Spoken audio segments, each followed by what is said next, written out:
Welcome to the Pilot Podcast. This week, we have a special episode with a guest you may recognize previously from Kim's Convenience and now Run the Burbs on CBC and Hulu. Welcome to actor and comedian Andrew Phung. Welcome, Andrew. Would you like to introduce yourself to our listeners? Good afternoon, the US of A. My name is Andrew Phung from up in Canada. Happy to be chatting here, and I'm so pumped to be on this podcast because I remember listening to it. Like I was driving to the science center with my kids, and so a Google alert came up that like this particular episode, or you might have tagged me in it, and I was like, oh, I want to listen to it, and it was like really nice because like I like your point of view in reviewing shows, but also like one of my biggest frustrations at times is like a lot of the reviewers in North America are often white. Like I always remember the first episode of Run the Burbs, and that's the one you watched. And there is this comment from like maybe a white commentary person, I don't know. But one of the reviews was like, well, this family's not very Asian. They're eating hot dogs at the barbecue.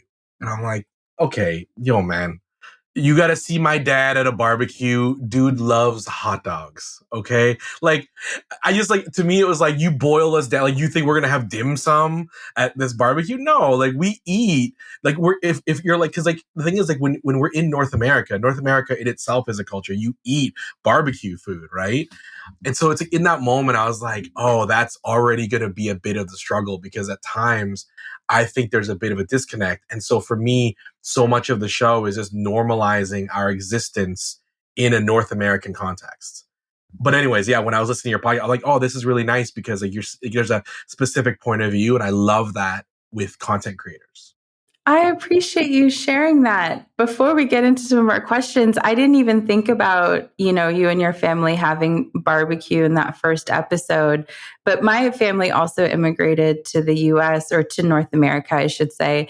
And one of the first foods they fell in love with was barbecue. And my mom actually worked at a barbecue restaurant and became like something of a pit master as one of her first jobs in the US. So she has like a secret barbecue recipe that she uses. So similarly, I could, if there were like a show about my life, someone would be like, there's no way these East Africans would sit down and have like ribs. But actually my mom's ribs are really, really good. How dare they be proficient with meat? You know what I mean? Like, and it's like, no, you got to see like where we come from. We love meat. This is an express, and it always like it's so surprising to me. Like this always comes up where it's like you see a thing and it's like, well, Asians don't do that. I'm like, well, hold up. You can't put all Asians in one box because there are so many Asians, but also there's Asians within culture, but then Asians within immigration patterns. Like if you're an Asian person living in Texas, firstly, if you're a Chinese person or Vietnamese person living in Texas, you're different than living in Toronto or Winnipeg, right? And so I think for me, like that's the thing with storytelling is like we all have different stories. And something I've walked away with more and more is like it's less about authenticity and more about specificity. It's being specific to this family. It's specific to these characters. So if you have a character of color, they shouldn't represent all 1 billion people that fall into that category. They should represent specifically that one character and then whatever is relatable to people that watch that show. So, and then now that you say it, I want to eat your mom's barbecue. Like that's all I'm thinking of right now. She's a great cook. Anything her mom makes is good. That's true. Shout out to my mama. And speaking of telling stories with specificity, I feel like we got to see a lot of that on Kim's Convenience and now with Run the Burbs. And I'm curious about, you had like a several award-winning run on Kim's Convenience. Did you bring any lessons from that show to Run the Burbs? I brought many lessons. Like, firstly, I love making Kim's Convenience, and the show is such a hit in the US, like word of mouth hit. I love making it. I love being a part of it. And I think towards the end, there were some criticisms on the maybe lack of Asian writers in the writer's room, possibly at times the lack of like cultural consulting, and really engaging with the performers and making them feel like they're part of the process. So when that all happened, like for me, it was an opportunity to internalize it. And so on my show, having a really diverse writer's room, the one thing I request is that you have to have lived in the suburbs. Like, and I don't think I'm being unfair in asking that. I'm like, but you have to understand the suburbs to write about the suburbs. And then within that, we look for a wide variety of backgrounds and experiences. And that's really important. It's like lived experiences. Because I don't want to boil you down to just like your skin color or your ethnic background. I actually want to know more about like, what is your experience? What have you lived in the world? And what point of view will you bring to the show? With cultural consulting, we have two cultural consultants, a Vietnamese cultural consultant, we have a South Asian cultural consultant, and a food consultant, because so much of the show revolves around, well, firstly, if you're going to put people of color on TV, you got to see the food. We got to see the food. And so if you go deeper and deeper into the seasons, there's so much more of an emphasis on food and how food looks and is portrayed. And it's been so nice working with them, and then working with the performers and making them feel like they have a vested interest. So like in season 2, one of my favorite episodes is, it's called Culture Fest, and there's a community culture fest, and there's a fight that breaks out between Hudson, our neighbor, and his curry chicken, and my wife and her chicken curry.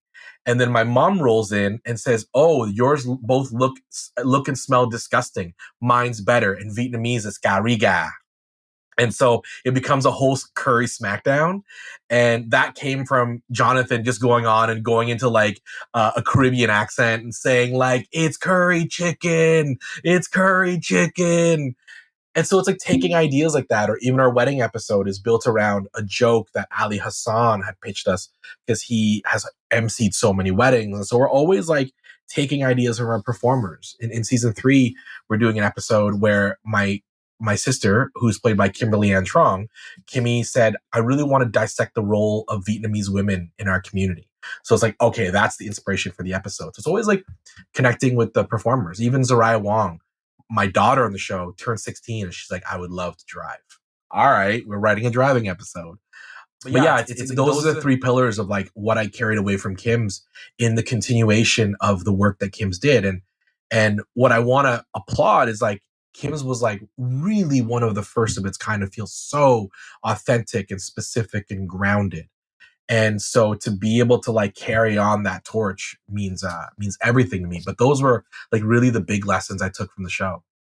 Those are some really incredible lessons. I just, as an observer looking in, I remember a lot of the difficulty around the ending of Kim's Convenience, and some of the actors speaking out and having some issues. And so it's really cool to hear how you took that as a lesson for how to improve and do even better storytelling on your show. When you mention food, I think about when your wife's character has her first catering job, and her potential client, looks at her Instagram and they're like, "Whoa, we want hamburgers and fries. We want to make sure we can eat the food." And so she tries to do the people pleasing, and then ends up ultimately making, a mix of foods. And their favorite thing ends up being like chutney dip and things. And so it's really cool that you layer in the food in addition to bringing in people's stories. And with that, Run the Burbs is like comfort television. And that is, I saw that on your social media that people were posting that and you were sharing it. And it just really hit as a phrase for me. Like, it's just one of those shows that feels good when you watch it. And I'm curious, like, as an executive producer of the show, as someone who is in front of and behind the camera, how do you bring those elements of such like comforting show to watch? Well, I will say what I really liked of your, when you reviewed the pilot episode, was like you were just talking about comfort. You put it on when you're like eating or like doing stuff. And I think we need to talk about trauma in communities of color, because so much of the content I feel being created is often rooted in our deep trauma, which is great because I think it's a way for us to process it, for us to educate and to share. It's therapeutic. But there is something about, at the same time, of like having a show that isn't rooted in our trauma. And what we wanted with the show was just to show a family living their best life, because like suburbs are often really the only place where families of color, new immigrants, can have a home, can own a little bit of land, can have a yard, can take their kids to the park. And so oftentimes we look at the suburbs and you see like just like wonderful little communities pop up. I was talking to my friend the other day, and I was like, oh, he was talking about this new restaurant. I'm like, oh, where is it? Little India? And Little India in Calgary popped up literally in the middle of this industrial area where there was like a bunch of like open buildings and no one would rent them. So like the Indian community came over and took it over. And so I love that. And so we're in the suburbs. We never see ourselves in the suburbs. Like you never show us in the suburbs. And so it's made out to be this like white picket fences, white family dream, when in actuality, what I think has happened is like the suburbs were actually created or like in the last 30 years have really like expanded for families of color to be able to own a home. And so we wanted to like take that and create comfort television to show a family living their best life. We didn't want to just root it in trauma. What we wanted was to layer in the struggle in a way that didn't bring this family down. And I'm not sure if you got in the second season, but the beginning of the second season, the cold open is Camille is in line for ice cream and she's having a tough time deciding. And the person behind her says, just pick a flavor and go back to your country. We don't have butter chicken ice cream. And in that moment, she rips him apart. And we put over this classical music and she's like cutting him down. And the audience is just like, oh my God. And then this guy runs away. And then she goes back to ordering her ice cream. Because when we encounter moments of racism, prejudice, barriers, we have to deal with it and move on with our life. We don't have like, we got to go to work. We got to raise our kids. We got to go to school. We have to take care of our family. We don't have the opportunity or luxury to be able to be like, oh, like, let me dissect this and like, let me make it all better. It's not all better in the world. It might happen again tomorrow. And I remember the network note on it was the cold open existed. And they're like, we would love like a whole episode where we deal with it. And I pushed back and I was like, we don't get episodes to deal with it in our life. We don't get to just deal with it in 22 minutes and it's better. We have to go to bed and wake up and hope and, you know, just like hope that the world is a better place. And like, really, that's it. And so for us, it was like creating a comfort show, showing this family living their best life above everything else. And that was the joy, because to me, by showing our resiliency and our strength as a family, strength as a community, I felt like it was like a new point of view. And I am really inspired by like Family Matters was like a show I grew up with loving. And like, you don't really understand like how important and amazing that show was, because at the end of the day, Carl Winslow, you know, Harriet Winslow, they always just like want to take care of their kids, you know, no matter what happened. At the end of the day, it was about the family unit. And it was important for me to kind of carry on that tradition of just like, at the end of the day, it was about this family. That's cool that you got to honor that show too during the I remember you telling the guidance counselor, it was in a season 1 episode, that like your parenting advice partially comes from, or your theory of parenting partially comes from Family Matters. Like as a character and as like a human being, so much of my like Carl Winslow, the amount of time, like, firstly, the BS he had to deal with Steve Urkel, like, was also like, he, like, when my son is just like out of control or like doing something, he's only 6. I'm just like, okay, be Carl Winslow. And Carl Winslow had this line of like, 3, 2, 1, 1, 2, 3. What the heck is bothering me? And Carl would recite that. And I love it because like, I think like the shows of that era are something that I love. And, you know, one of the comments we get is like, we are a bit of a throwback to that time of having a sitcom you can put on and watch. And it doesn't, firstly, it leaves you feeling good as you walk away, but it is like a slice of life. And that was something we wanted. And it's interesting again. It's like when the show premiered, I know there were some people just like, well, it's not like, where's like, you know, like, it's not really rooted in like Asian trauma. I'm like, why should it be? Like, I think it's actually concerning that you're programmed and trained to expect only Asian trauma, right? And oftentimes I find like the children of immigrants are so loving because they are expressing the love they didn't get when they were kids. And I really carry that with me because I see so many of my friends, because I grew up in the northeast of Calgary, which is like very culturally diverse. And so many of my friends, like, we are so loving as parents. And we've all agreed that it's because growing up, our parents were either working like 3 or 12 jobs. They straight up weren't there. Or we just didn't have, there's a lack of communication where they couldn't say they loved us. They didn't know how to say it. Or the way they showed it wasn't the way we were we were raised to expect it in like a North American culture context. So it was important to show the love of the family, right? But yeah, it really, we always remember that with comfort television, and in even like season 2, we expand on that. Season 3 is even more, and it's like I think we really lean into it. Just be the parents that, one, people ask like, oh, I wish we had those parents growing up, or two, it's the parents I see around me. I think that's so lovely because what you said is exactly what I think whenever I watch an episode is like, I wish my parents were like that. They seem so cool. And it is really about a happy family. And you do throw in some of the trauma, but you end the episode feeling good, which I feel like we need more shows like that.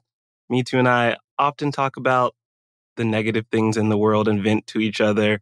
And sometimes when we watch shows, I just straight up say, I don't want a show all about trauma, especially for me, if it's a show all about slavery, being Black in the South. I don't need 30 minutes to know why that is bad. I can figure that out later. And I think it's good that you can bring some of that in, but just remind everyone they're also a loving family just living their lives.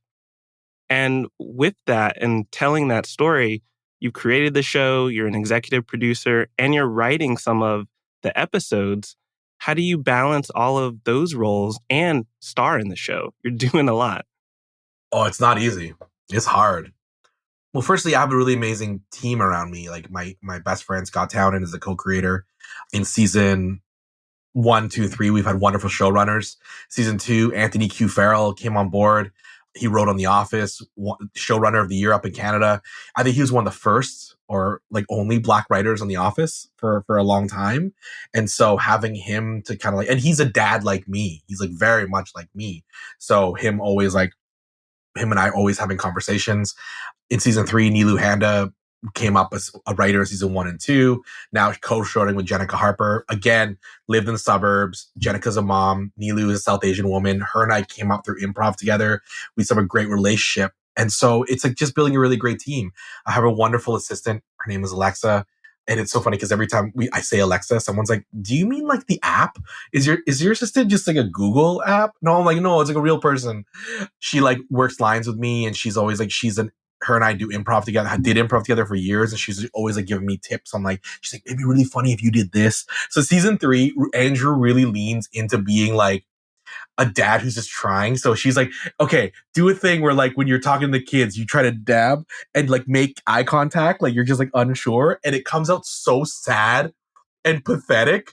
And it's so funny. And we just tell that millennials try to talk to their kids. So it's really just having an amazing team. And obviously CBC and Pier 21, the production company, are great. But I will say this, it's hard.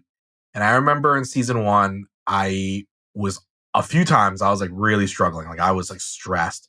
Firstly, I was dealing with the fallout of Kim's, and this show was fast tracked. It was like we were moving so fast to get the season done. And Catherine Reitman, who is the star showrunner creator of Working Moms on Netflix, her and I would just chat, and she would just write me the most like positive, encouraging messages of just like, you got this. You may go back to your hotel room and cry, but you got this. And like stuff like that, I'm always reminded by the people that were always like really, really supportive. And so she was really great. Ronnie Chang, when Ronnie Chang found out I got the show, he sent me like, no lie, like 1,000 Instagram messages were just like, don't let them push you around. Don't let them take it away. Don't let them take away your voice. And he just was like, you got to fight for your stories and your point of view. And so like, he was so great at it. And like, Paul Sun-Young Lee, who's Appa in Kim's Convenience, Carson Teva in Mandalorian, like he's one of my best friends. And so he's always just like, you got it, brother. Always supporting me. And so I feel like I've surrounded myself with really good people, and obviously my wife and kids, just like, so this is a side note, but I find oftentimes like, I think our parents often hid their struggle or sometimes even hid their jobs from us. If like parents are working a couple jobs or 2 or 3 jobs, I think they may have felt it like it was like not a good thing, or like maybe like it was a struggle they didn't want to show their kids. Because I think oftentimes immigrant parents are trying to like make life to be the best for their children. That's what they want.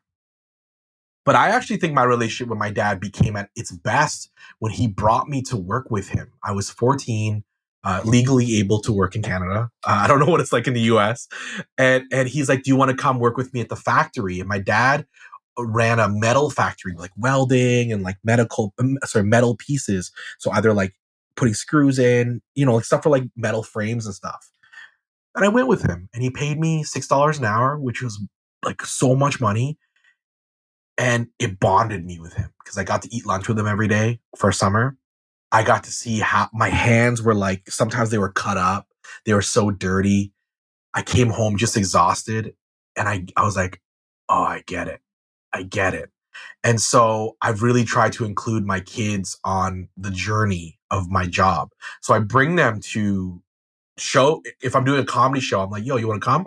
If I'm going to another city to host an event, I'll be like, hey, like, does one of you want to come? We'll make it a guys trip. I think by them being a part of it, they've become a really big part of my support system in my work. And so, yeah, it's kind of related to your question, but like I try to build up really good supports around me. So my family is definitely a big part of what I do. And I think it's like reflected in my work. And because I'm often using what they do in real life and bringing it onto the show. But yeah, it's like having good friends and family around you to be able to do all the jobs. But like, in order for this industry to be able to tell more specific stories and more well-represented stories, it's what we got to do. We just need creators to be put in these positions, right? We got to stop canceling their shows after a season. And, I follow so much of the US trades because like so many of those diversity positions were eliminated in the last year. So many of the BIPOC execs that have been brought up are like gone now. So it's like, we got to keep fighting that fight to be able to tell our stories. And the shows get taken off streaming, not just canceled. So you can't even continue supporting them. Yeah, that's such an American thing because like we get it secondhand because firstly when they say like HBO Max or I don't even get Hulu. I don't even get Hulu up in Canada. So I had to like ask a friend. I'm like, can you screenshot the Hulu page because I can't. I can't even VPN or bootleg it because my visa is like located in Canada, so they won't even let me. But yeah, that's wild that shows are being taken off and I'm hearing stories about it and like knowing that making a season of a show is a freaking miracle. Like so many things have to go right to make a season. It would break my heart when it's pulled or not even aired, not even put on the streamer. Yeah. But yeah, it's just a great support system. Is really how I'm able to do the jobs and just always being tired. I feel you on all of that.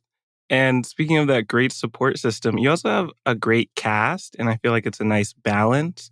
One of the things that Me Too and I really enjoyed was that we're moving away from sitcoms where it's like the goofy husband and then the wife who can't get in on the fun as well. So this is a great mix. And what's really cool is you balance everyone's storylines really well. Like it's not just the parents and, oh, we see the kids in the background doing things.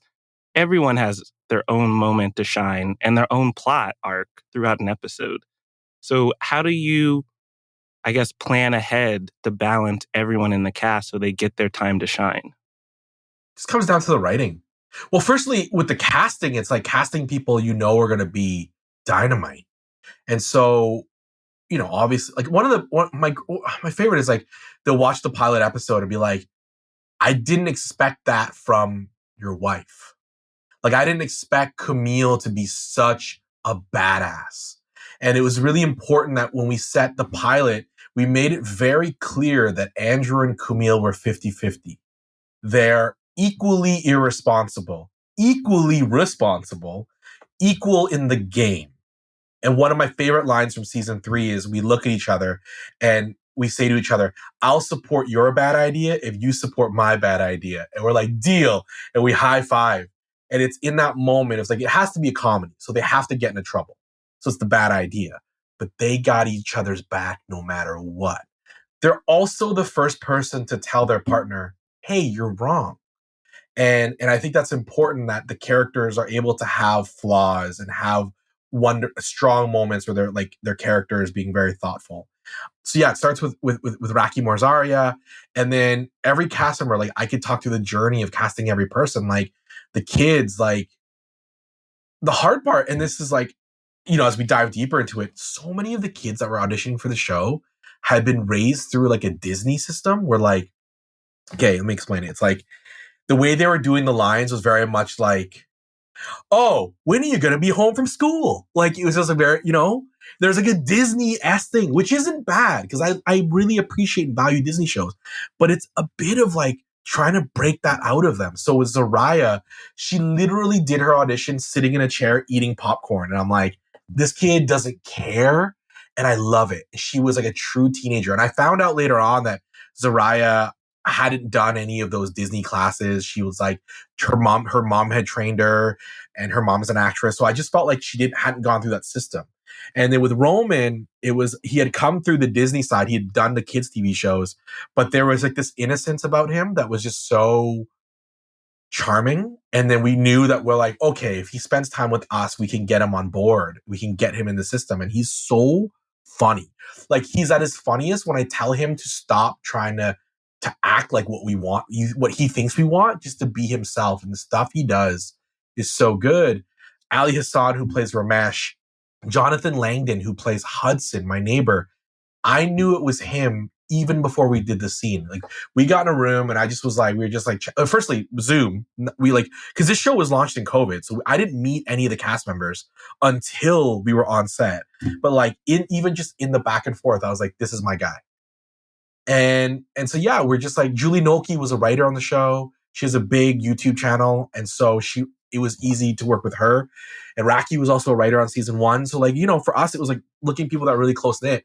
But in regards to casting, like, we're like really thoughtful in who we cast, because like, I think at times, like, we cast, firstly, like, a lot of people we cast are from the improv world. So it's people we perform with. So recently I did a show with a performer, got off stage, texted Nilu, the showrunner, and was like, so-and-so? And she's like, 100%. Offer was made 2 days later. I'm always looking at people. And like on Instagram, I'll be like, someone will like the show, and I'll be like, yo, come play with us next season. And they're like, yeah. And I'm like, let's make it work. So I got like a little running list of people we like. But then even in auditions, if there were auditions for other roles that, like, Kimmy Trong, my sister on the show, had auditioned to play Sam, who's played by Julie Nolke. I wrote down, she's Vietnamese. I saw the last name. She is Vietnamese. She's really good. Bring her in for the callback for my sister. She was giving me the goods in the callback, just like chopping me down. I'm like, that's my sister. My sister would cut me down. And she spoke eloquent Vietnamese, and it was great. And so we're always like looking at people, and like sometimes it's like a 2 or 3 season thing where like someone we cast at the season 3 was like literally sent to the tape of season 1. And I'm like, we got to find the right role for them. So it comes with the writing. It comes from the casting. When you have good people, you could like give them things. You could like just like be like, go do this thing. And I don't know, like, because Cardinal Official is in the pilot episode, but I don't like Cardinal Official was like, he wasn't in the US for a very long time. And so, but Cardinal is like a big Hall of Fame rapper up in Canada, still very young. But like, he was one where I'm like, I don't know if he's going to be funny. Like, we don't know. We offered him the role. We just straight up, because we wanted Cardinal on the set. Alicia Young, our director, was like, Cardi, can you sing this line? And Cardi's like, okay, and just does it. And at one point, he's sitting with Jonathan and I. He's like, you guys are hilarious. Bring me back. And I was like, okay, we'll bring you back. So it's just having a great cast, and then the writing, you're aware of what they're capable of.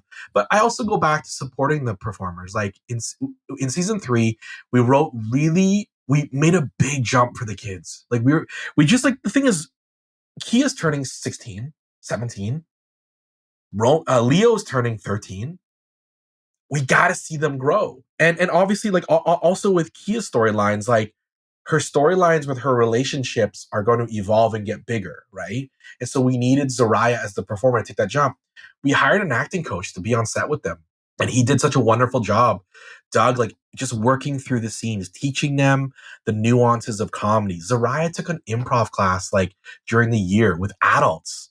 Like, I set her up with like a theater company that I thought was really good. She went and did the classes. Roman was doing Second City. Like, these kids, like, they elevate their game. And so everyone is just working on their craft. And so that's how we give them the time to shine. It's so easy. Like, it's actually hard because we got to cut certain things, because like, there's a scene in season 2 where Roman comes in and he's like, I can't wait to hop on that horse.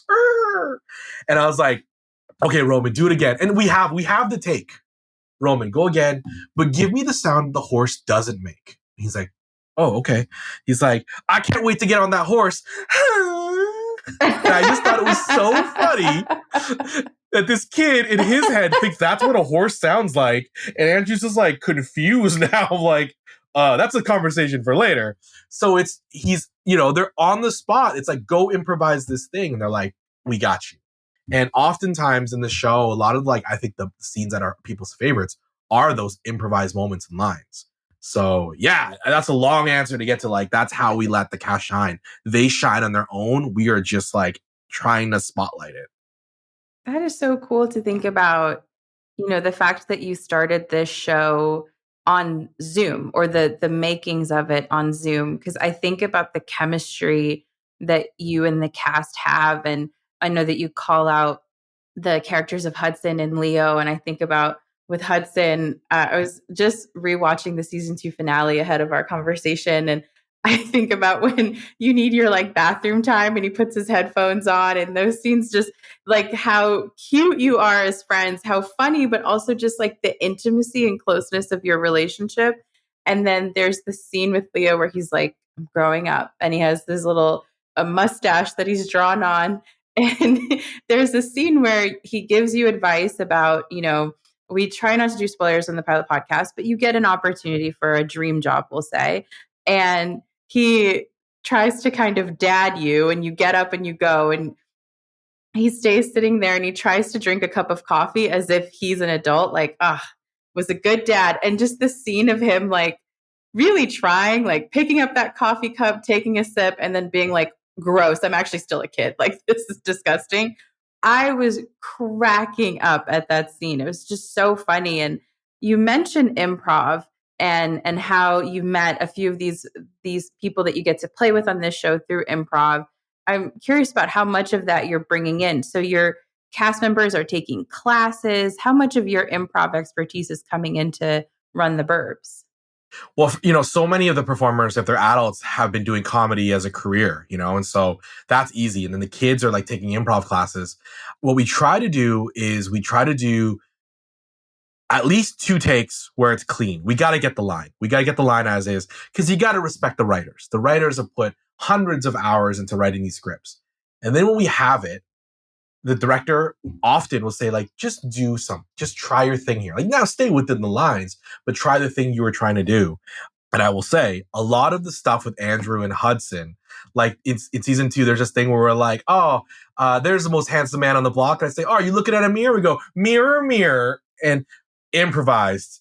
So many things in the show, those big moments are improvised, because we'll get to set, Jonathan are what are you thinking for this scene?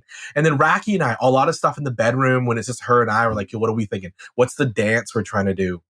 And so it's really fun. It's really fun to do all that. Or even the scene, we did an episode in season 2 where it's done in real time. It's done in 22 minutes. They're trying to get out of the house, which, if anyone knows, if you're a family trying to leave the house, is one of the hardest things in the world, especially during a snowstorm. And so many moments in that episode are improvised, because it was almost shot like a play, because the way the lighting rig had to be done, we were kind of going in and out of scenes. So yeah, it's always just and I think performers are really comfortable with their directors. And so our directors are really open to improvisational comedy, as long as it doesn't break apart the script. It has to honor the script. Whatever it does has to feel right for the script. So what I find, and it's what happened on Kim's, it's tops and tails. Tops and tails often leave the most room for improvisation, because you're improvising the way you enter a scene, which is just really natural. And then you improvise the way you end a scene, which gives it a little punch. So I think performers are always looking in that sense. Or it's I find improvisation isn't even always the lines. It's just little reactions, or hand gestures, or movements, or looks, is what is really, really conducive to television. So yeah, it's just we're always encouraging play. We're trying to be very playful on set while maintaining a bonkers schedule to just finish a season. It's just a miracle every time. Everything has to break the right way. And I'll even say this, in the first, so we shot episode 2 in season 1 first. And I remember we were shooting that day, and we were like maybe like 1 or 2 days into the production, and there's like a kerfuffle behind the scenes, and I don't know what's happening because I don't want to know what's happening. Sometimes I don't want to know until the end of the day, and at the end of the day, or no, even later in the week, I was like, what happened? Scott told me, he's like, we told the director to avoid shooting any of the walls because it had pictures of Roman Pacino on the wall. I'm like, why? They're like, we were worried that we were going to have to recast Roman because there was an issue that he was on another show. And I'm like, oh my God, I'm so thankful you didn't tell me this. Like within the first week, we were almost going to have to recast my son. Like that's the miracles that have to finish. And I just joked. I'm like, oh man, can we have started the series with like a son in mind and it becomes a 3-person family? There's no son. It's just a daughter. It's like, because we lost the son and he was the first person we cast. Like he was the first person we cast. So it's just like a miracle. But yeah, it's a lot of improvisation. It's a lot of just like problem solving. And we have such a great team of problem solvers. Like when we run into a problem with logic, jokes, setup, time, we have such a great team to solve the problems and find solutions to it that oftentimes I think make things more funny. But I leave you this. This is also really fun. In the Lunar New Year episode of season 1, my mom comes in and yells at me. And in the rehearsal, she looks around and then keeps doing the scene. And I stopped and I'm like, why did you look around? She's like, I was looking around for someone to hit you with.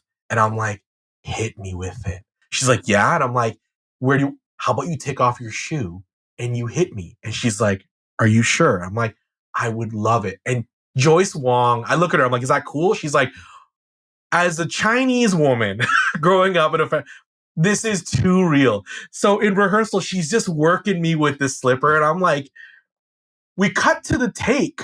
Her shoes weren't those slippers. Her shoes were high heels. So in the take, she smokes me with this thing. And my reaction is genuine. I'm like, ah. And it's like, and I was fine. I consented to it. But it's like, that's when you discover stuff that is specific, that is funny, that is relatable, that is like gives that energy. So we really encourage, like in the blocking, if you see something, let's pitch it. Let's make the scene as most robust as possible. And it's something I learned from Kim's. We did that on Kim's a lot. Our directors were really nimble to like use our improvisation. Kimchi was always up to like stupid stuff. Kimchi was always doing stuff. And so they were always like, yeah, that's great. Just keep doing it. And so I carried that with me to the show. And I gotta say, just put it out there, the New Year's episode is my favorite episode. Oh, thank you. Thank you. Yeah, you're gonna love this season. We got it. We do one every year. We do a Lunar New Year episode every year. And someone asked me like, hey, how about you do a Christmas episode? And I said, why?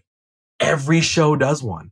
We can do that one, but not every show can do a Lunar New Year episode.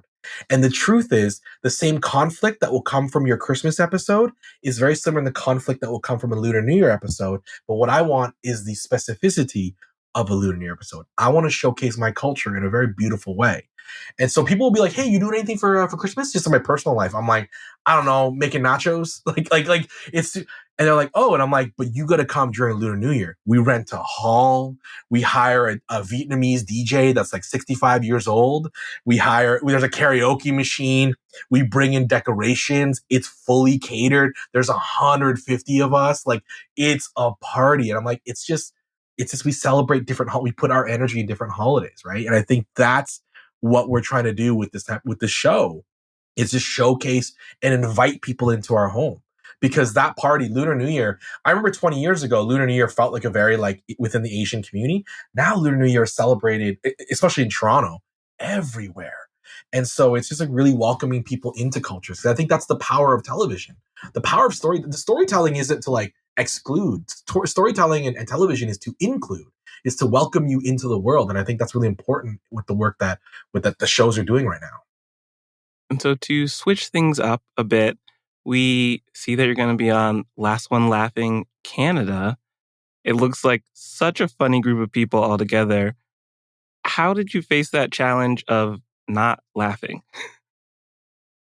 So the week leading up to production, Last One Laughing is like 10 comedians in a house. The last one laughing wins money for their charity. It's like $100K. So it's like in Canadian dollars, $100K grand prize for like, cause like when y'all have like Who Wants to Be a Millionaire or like Family Feud, it's like a big chunk of money. we don't give away that same amount of money. Our show's a smaller budget, so the 100,000 was a big deal for charity. I practiced with my kids, and I would just like sit, and they would just have to make me laugh. And my kids are so funny. My wife would have to do stuff, but I remember being in a house and thinking, okay, I got this. And I didn't know anyone that signed up for the show. Like, all of us were kept in the dark. And I remember when the first door opened and Colin Mockery walked in. And Colin Mockery is one of my improv idols. He is Whose Line Is It Anyways legend. I was so nervous. I was like, oh no, I'm going to get messed up. Tom Green walks in, and I grew up watching Tom Green, MTV Generation, you know, John LaJoie, Mae Martin. I just was like, oh no, these people are so good. But I will say something happened where I just slowly killed my soul. Just like in the house, I just was like slowly like putting it away. And there were moments like I remember watching a thing and I'm like, that's freaking hilarious. And just like doing that. And the wild thing is I went to go shoot Run the Burbs 2 weeks later. And there were moments I had to remind myself to start laughing again. Cause like I was like, oh yeah, I had to like laugh because like I was still in this last one laughing mindset. And so yeah, that show's available on Amazon Prime. It's airing now. I'm so happy with how it went. And I think a format like that works so well because like inherently what I learned was all the bits that made people laugh weren't the bits that were planned. They were improvised in the moment things. And so it's just a reminder of like comedy, keeping it light, keeping it fresh, and not being stuck on a line or a way something is. It's just like finding the comedy. And I bring that to the show of like, we're trying to find the comedy. But yeah, that's like a heavy hitter group. Blown away. I've talked about being EP, creator, star. There are moments where I feel like, how am I even here? Like, I shouldn't even be here. Imposter syndrome. And that's often that comes up with BIPOC creators. And so it's just reminding myself that I've earned the opportunity to occupy this space. But, you know, I still feel it. Caroline Rhea was on it. I did 40 shows where I opened for her. Like, she rolled into the house. I'm like, it took me back to like 10 years earlier where I opened for her for 40 shows. And I didn't even think she remembered me, right? And so it's like, those are very humbling experiences. But, you know, I'm just so thankful I got that opportunity. That's awesome. And I believe you are where you're meant to be. You've earned it. You deserve it. And I want to know, do you have any other projects coming up that you can tell us about? Well, right now up in Canada, we're airing season 3 of Run the Burbs. It will be coming to Hulu in the near future. Hulu has the rights to it. It's always kind of what happened with Schitt's Creek and Kim's Convenience and Working Moms. Like, you'd come to the US a few months later because Kim's, when it got to the US, had 2 seasons. And so up in Canada, it was like the popularity jumped. And what's wild is like once Kim's went to the US and got big, it's like when it popped up in Canada, because it's like there's something so Canadian of like, it kind of has to go to the US to like be perceived. Like, the biggest thing you can do is like leave Canada. And I'm like, oh no, and I want to stay in Canada. I love this country. And so it's been so nice seeing this reception to season 3 and the response to season 1 and 2 on Hulu has been so nice. So making season 3, I'm still in post on season 3. And then it's for me, it's like looking what's developing other projects. So I'm really excited. A couple projects I'm involved with right now. And it's like, that's the cycle. You're working on other things. And so what I usually try to do is I try to do a couple features every year. I have 2 features that I did last year that I'm really excited about. A comedy where it's like the Nancy Drew and the Hardy Boys were like teenagers, and they solved crimes, but they witnessed a lot of murders. They grow up and they're really messed up from all the murders they've witnessed. Like, it's solved. So that's a comedy that we finished last summer. And then I made a movie that is about gambling addiction in the Asian community, which is like a very serious addiction, but it's not a comedy. And I remember shooting this, and I had just come from Run the Burbs. So like I was like fresh, a week off Run the Burbs, making this movie, and we do a scene, and the director comes up and she's like, hey Andrew, if you can you play this scene like 90% less funny? And I'm like, what? And she's like, you mine every line for comedy. So you're making the crew laugh. It's just too funny. And I'm like, my apologies. I just came from I need to like really dull it down, play the drama there. So we made that. I'm really excited about it. I've heard nothing but great things. That's with Olivia Chang from Warrior on HBO Max, Netflix. It was canceled on HBO Max. Wait, it was on Showtime, went to HBO Max, and is now on Netflix. Y'all streaming situation in the US is bonkers. It's like that one friend who keeps moving, and I'm like, where do you live now? Where are you living? And Terry Chen, who's starring in Wild Cards right now on the CW. So like really excited for that project. But yeah, developing a couple projects because something that I've loved off of Run the Burbs is like, I think one of the skills I've developed and learned is like the ability to create. I'm really good at writing episodes that fit certain timeframes, budget numbers, storytelling arcs. And I think I'm really good at developing series. So like, that's what I'm interested in now. So, and in order for our stories to be told, it's like, we often ask like, what do we got to do representation? It's not more diverse actors. There are many diverse actors, many actors of all backgrounds. It's creators, it's showrunners, it's executive producers. So I'm trying to make my stamp in that world in order to tell more variety of stories. Yeah, because it's the only way to go forward. Because like when I'm always blown away. Like when we were casting my cousins in season 2, my California cousins, because California Vietnamese, California Asians are like on another level. We got 200 to 300 auditions for each character. And we were getting auditions from like Atlanta, California, New York, Philadelphia. And they're just like, we never get to audition for funny roles for Vietnamese actors. So the actors and performers are there. It's the creators, it's the DPs, it's the editors, it's the boom mic operator, it's the hair and makeup department. When we were 3 years ago, we were having conversations around black hair and how black performers would have to come to set and do their own hair because no one on set could do it. You know, we're trying to be like, well, you solve that by making your departments more diverse, right? And so I think that's what I'm really interested in on the back end of things.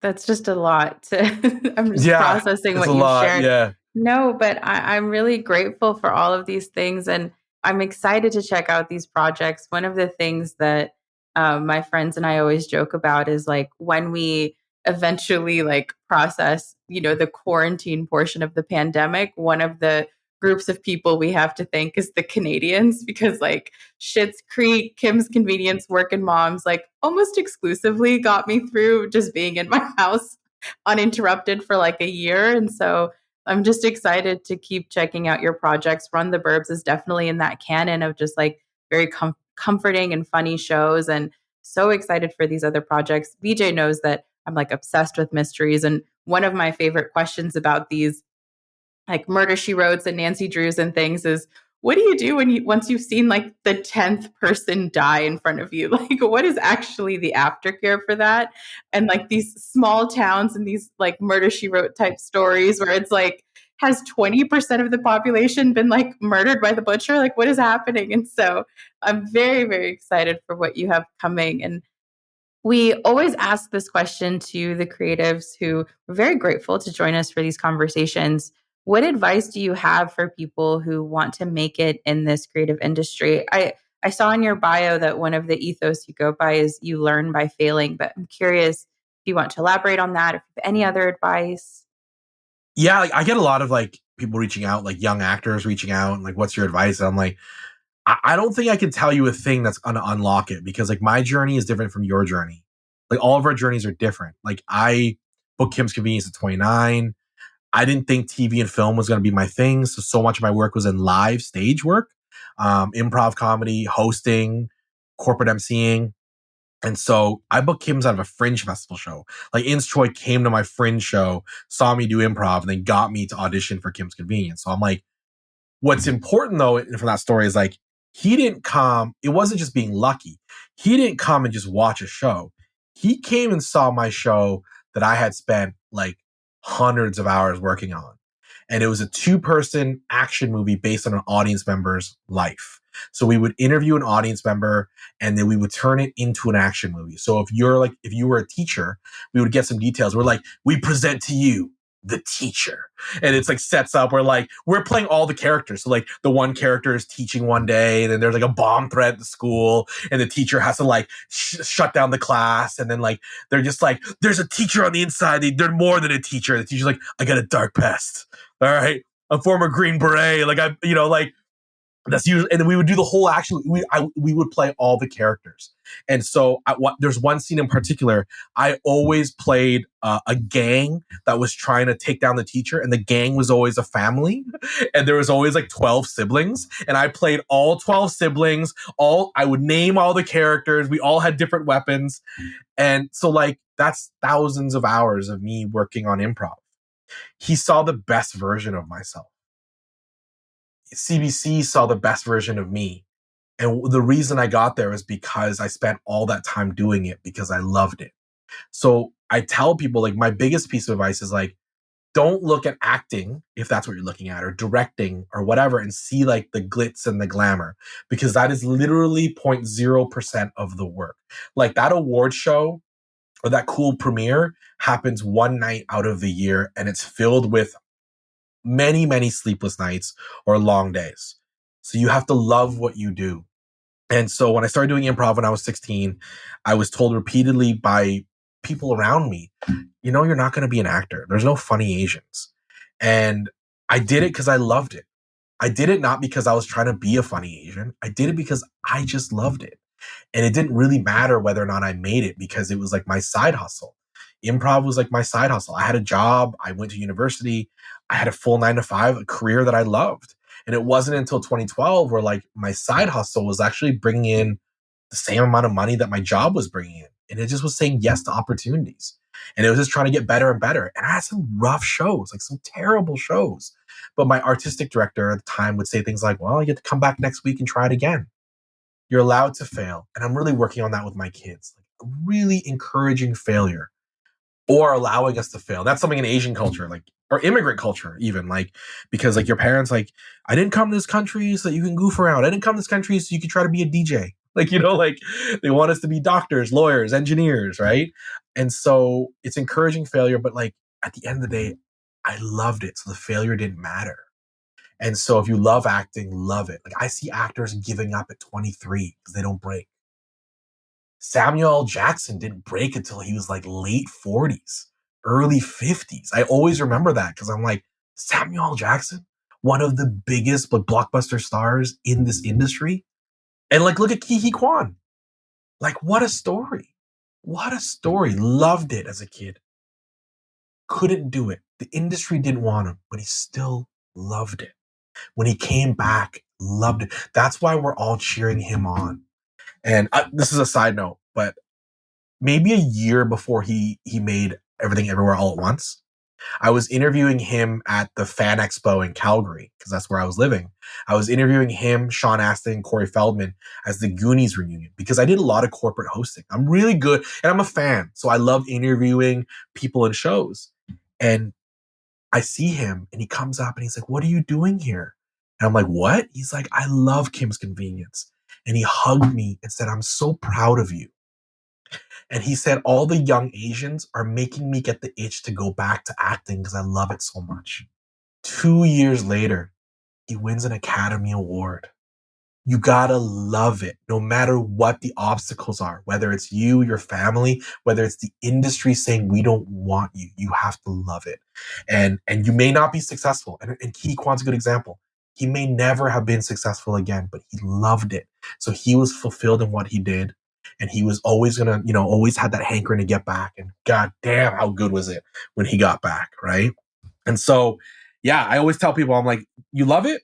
You love long hours? You love being on set? And so this past season, my little son, 6 years old, booked a role in the show. He auditioned, you know, little role. He's a trick-or-treater, did a Halloween episode. Very excited for you to see that.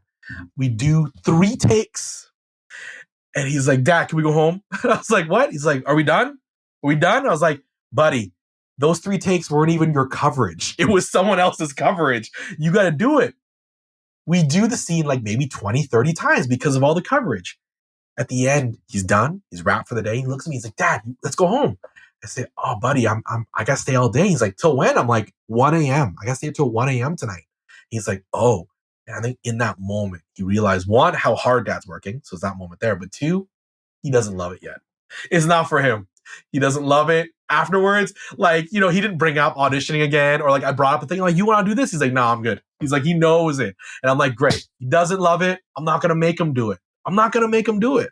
So you got to love it no matter what. Love what you do. That's really good advice for any career. I really, really receive what you're saying. And just before we close out, where can we and our listeners find and support you and your work? Follow me on Instagram at Andrew Phung, Phung. Follow Run the Burbs Instagram account. Watch us on Hulu. Watch Kim's Convenience on Netflix. Watch Run the Burbs on Hulu. Watch my boy Simu in the 9,000 movies he has coming out. Watch Last Airbender. And I know you're going to review that with Paul Sun Young Lee. I know you're going to review that. Because like him and I would talk like every few days when he was shooting that, and his facial hair was growing out. I'm like, dude, this is so exciting. And I remember when that show was announced, it was one of the rare times that fans did their dream casting, and every dream cast was him in there. And then I was like, it's a no-brainer. It's a no-brainer. So excited. Watch our work, consume our work, support us, tweet, share. But yeah, they can watch me there. And genuinely, like, a show like Kim's Going to the US, there was no marketing budget. It was all word of mouth. Right now, I'm seeing it with Run the Burbs, seeing people like on Twitter being like, yeah, someone recommended it to me. What is this show? These main characters are me. And like, I love it. And so it's just finding our audience. And so please share word of mouth. But honestly, like, thank you for the work you do. Like, there's so few reviewers right now. There's less and less reviewers. And then, as I said earlier, less reviewers of color who can actually see something and just like take a moment to dissect it and properly evaluate it for what it's trying to be. Sort of is another show on CBC that I love that's on HBO Max. And it's like, firstly, what is Canada makes like just amazing television, like for a show like Sort of to exist.